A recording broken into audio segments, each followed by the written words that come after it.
Okay, Domix Skinatony. This is Siksika Media. And yeah, welcome to our YouTube channel. Today we got Craig Bearchief, the senior case manager. Yes. And we got Vanessa Doore, the team lead. And today they're going to tell us a little bit about the events happening with National Addictions Awareness Week. So yeah, I'll let you give your introductions quickly. Okay, my name is Vanessa Doore, and I'm the team lead for Addiction Services with Siksika Health Services. My name is Craig Bearchief, and I'm the senior case manager at Addictions. Oh, thank you so much. So I do understand that there will be an event happening on November the 23rd. If you could just give me just a little bit of a rundown of the type of stuff that will be going on. So, November 19th to November the 26th is National Addictions Awareness Week, which is short for NAW. And it is a national event that takes place nationally. So every year our program gets ready for activities and support and educational awareness for the community. And we always try to provide the activity around the theme, the national theme, but we like to put an Indigenous lens to it. So this year's NAW, the theme from the Canadian Centre for Drug and Awareness is inspire, innovation, and inclusion. Inspire is to have hope. Innovation is a grassroots initiatives that we have with the program. And inclusion means we have a collective voice. We're welcome and respectful to everybody. So we indigenize that to have the Blackfoot term for we are here to listen. I should be able to say it, but I don't know how. It was given to us through one of our traditional wellness workers, Leanne Slay, who provided the Blackfoot term for it. So really, that's what we had our whole event geared around, is that we are here to listen. So having said that, we are moving forward with our event on November 23rd, which is really looking at engaging our services with the community, bringing back those listening that our grandparents taught us, the talking and sharing of information in those real intimate settings. That was the thought process behind this event. So our event is going to look exactly like that. We're welcoming. We want you to come in. We'll set them up as booths or cozy corners or just intimate setups so that the community can come in and talk to us to have real conversations about what is happening in the community. So when I say that, how we're having the booth set up, it's like really question geared so that we can engage those conversations. So it's like, ask me about alcohol, ask me about the effects of alcohol, ask me about crystal meth, ask me about crack cocaine, ask me about harm reduction, ask me about naloxone kits.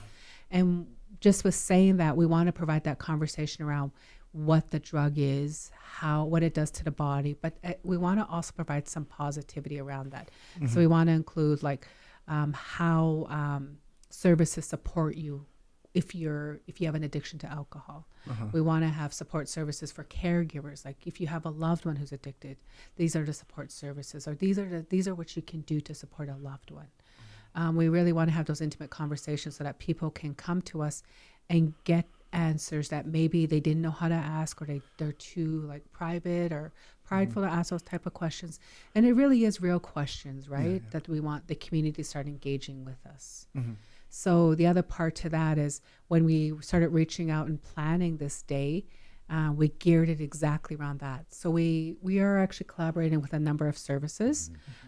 We've included our program, the addictions program, the community health program, so the community paramedics, the harm reduction team, mental health services, so the psychologists and the mental health team are supporting that, along with the mental crisis team, wellness team. And then we have the community wellness program, so the Hope Suicide team. We have the recreation team in there, SN7.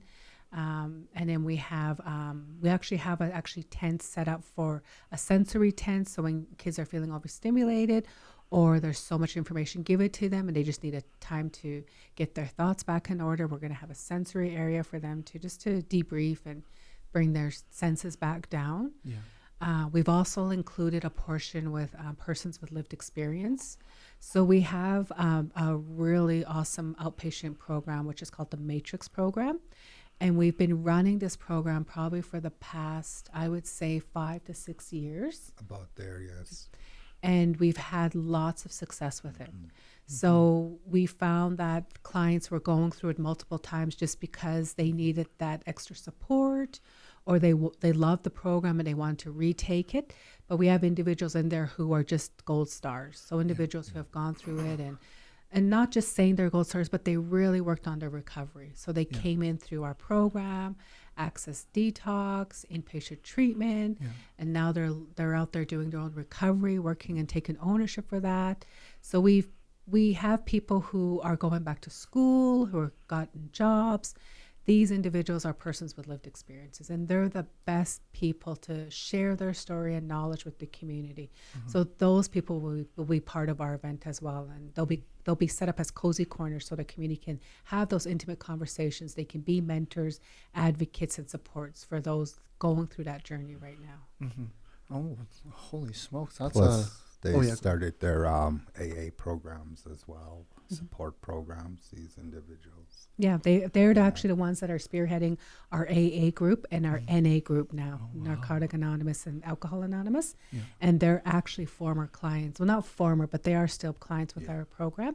And we're calling them persons with lived experiences. So they're the ones spearheading our AA and NA, which runs every Thursday night. Starting at 6 to 7 is AA, 7 to 8 is NA. That's so good for the community. I mean, like, it's good to see that there's a lot of this happening within the community, because I feel like it's kind of alcohol and drugs is starting to become more and more of not a problem, but it is a problem, but more of a concern, I guess, because it's I find it is kind of harming our people in a sense, to where I see younger people doing it and stuff like that. So it's really good to see this in the community and helping. Is there any pertaining I know you did you speak about it a little bit about how about maybe how do you think you would implement culture into all of this? If you were to try to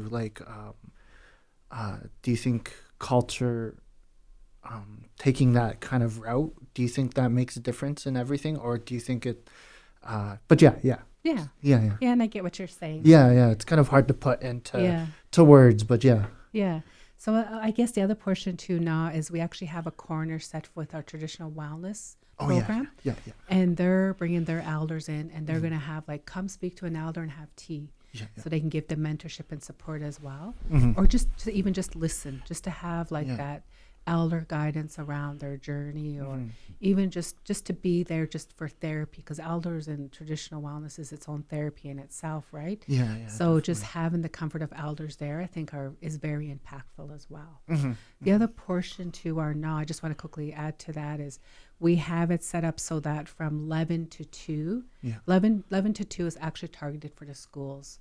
So we have included elementary school from grade 4 to grade 7 attending.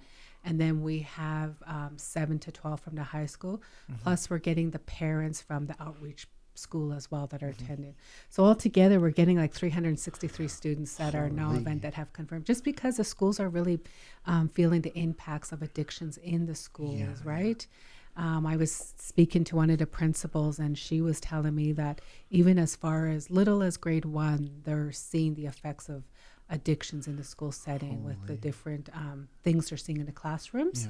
So that was why when I heard that, I told the team we need to include them. In the beginning, we were thinking they're too little.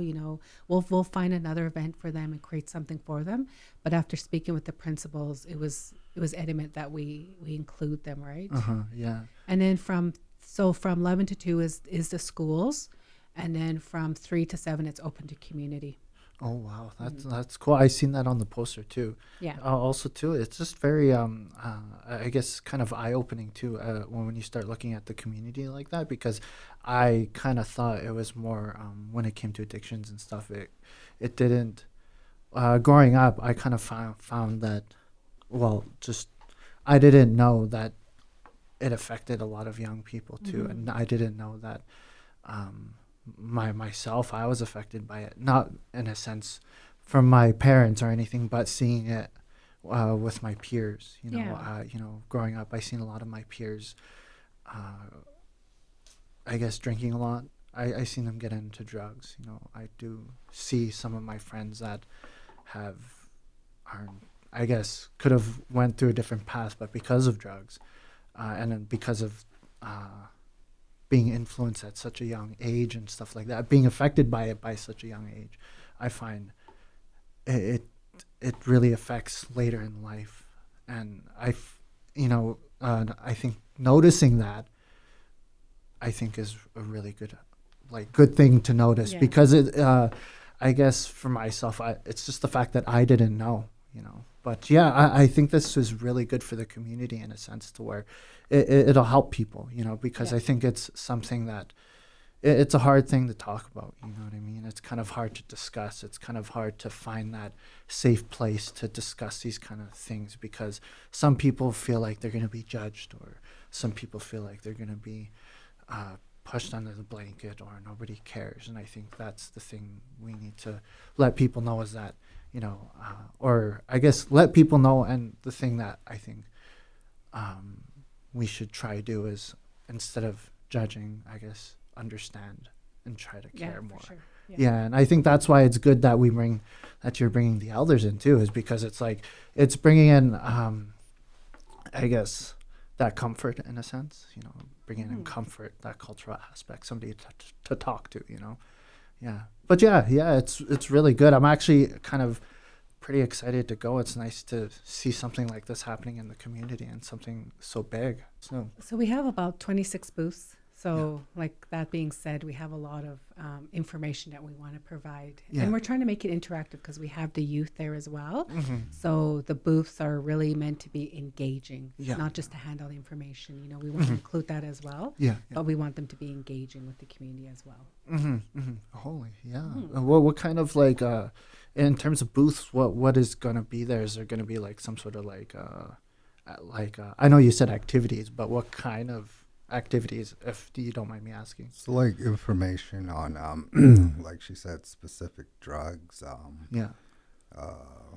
specific related as well to mental health, and because they all kind of play a big part together, right? Mental health, addictions kind of go hand in hand when we talk about dual diagnosis or comorbidity. So it's kind of like just a plethora of information that can kind of like well-rounded information. So it's kind of like we're not leaving any stone unturned.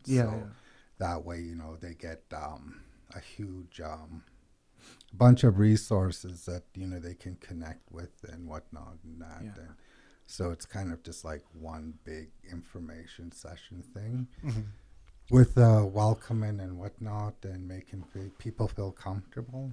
And so it's a lot of information, good stuff that's very useful, to help families, kids, individuals, parents, grandparents, and that. And including the cultural component as well, because that does play a big part in reconnecting First Nations with recovery. Oh, that's so good. It's just I think one more thing that I would like to, I guess, discuss too, because I like to discuss things, but for myself, it's mental health, I think, is a big thing on the reserve. I think when it comes to mental health, I find it's it's not taken as seriously as it should, and I think that's really good that it's going to be there. And because for myself, going through, not to say that I went through a hard life or anything, but my mental health is something that I think should be, in a sense, looked at more seriously, because it can turn into something I find that's when you don't deal with it for a long period of time, you begin to forget why you're sad, and then it becomes something more and more, just from my self experience.